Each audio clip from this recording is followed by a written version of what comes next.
before we do any work, that we are in agreement on approximately what is the tax rate that this council is willing to sustain for the community. Really like to prioritize health and safety.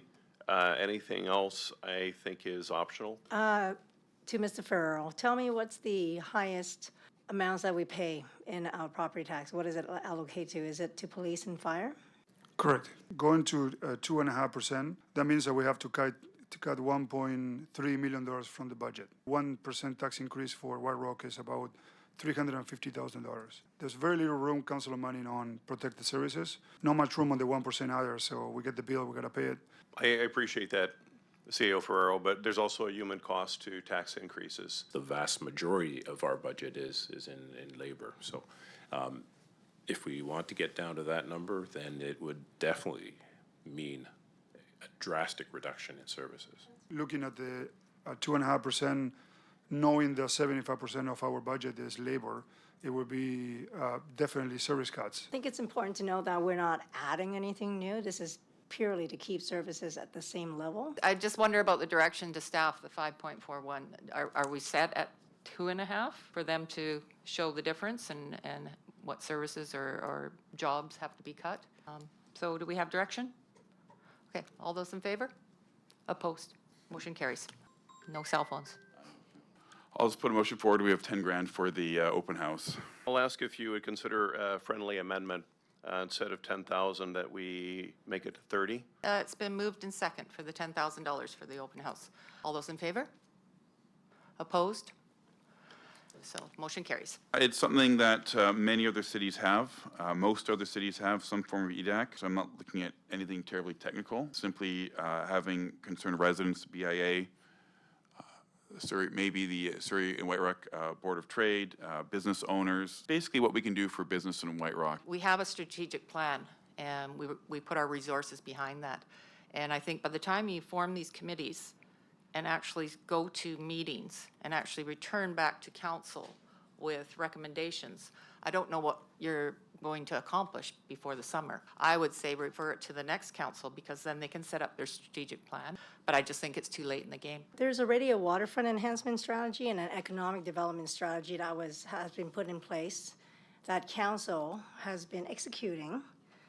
And as the vice chair of the PACA committee, I could tell you that we've actually looked through these strategies and line by line, and we've looked at what can be done, what's not relevant now, and what can be executed. So I put together some slides for you guys, since we have a couple of new councilors who are not aware of all the things that we have done, to put up there to show you what we have done so far.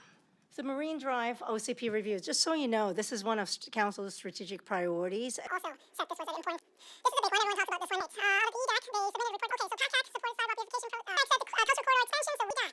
Okay, so from that we plaza enhancement. That was a waterfront strategy. Signage. So we've already done that with some of the walkways. But there's more coming. So I just want to highlight some of the things that we have already executed from those strategies. We're the kind of council that execute things because the plan's been done. We're now into the execution. So I can't see myself supporting restarting a committee that's going to come up with ideas again when we already have the ideas and we're executing them.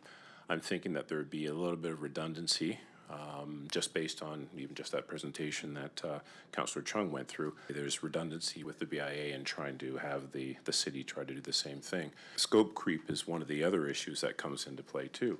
If it is a scenario where we're economic development, there's so many aspects to that. What is the scope of this committee going to be?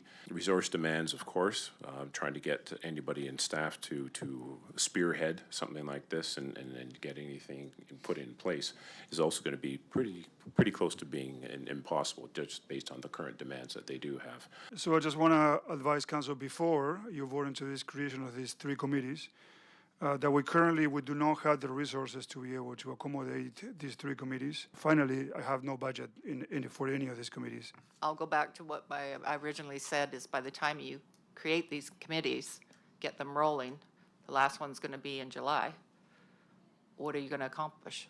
Okay, I'm going to call the question. All those in favor? Opposed? Mayor Knight, Councillor Chung, and Councillor Lawrence, so motion carries. Okay, we're going to move on to council and committee procedure bylaw amendment, and this is for electronic devices at meetings, and I'm bringing this one forward. I think all cell phones and electronic devices should be stored away when we're doing a council meeting, and I don't think people should be on their cell phones. I don't think they should be texting. I don't think they should be scrolling through them, text messaging, or recording. So I'm putting that motion on the floor that I don't see there's any purpose for them on the table. City-issued iPads, I would like to get away from killing so many trees every 2 weeks and follow the agenda on my iPad. Is a city-issued iPad acceptable? Yep, that's fine. I do use the phone so occasionally to look things up that are discussed in a meeting, factual statements, articles, I do that. Laptops or your iPad is fine because that's what you're working on. I do use my phone to scroll when I have to research some things, and also it's good to have on me for family emergency purposes. That's fine, but you'll be assigned an iPad right away. And we all have families and emergencies, they can get a hold of us. All those in favor? Opposed? Councillor Baines opposed, and Councillor Trevelyan. Motion carries. Thank you. We've got council appointments for all these different committees and things. So the first one we're looking at is councillor appointment for the Accessibility Advisory Committee, and we had Councillor Baines for vice chair. Yeah, for that one, I would recommend myself as the chair and Councillor Trevelyan as vice chair. Through the chair, I appreciate that you're stepping up in this, but as a new counselor, I think it would be nice, it would be educational perhaps to have a lead, a seasoned counselor to be the lead, and it would make sense for you to be the vice chair. I did pass that on to Councillor Baines when she made the request that the continuing of Councillor Lawrence, but she wanted Councillor Trevelyan instead. All those in favor? Opposed? Mayor Knight and Councillor Chung, Councillor Lawrence.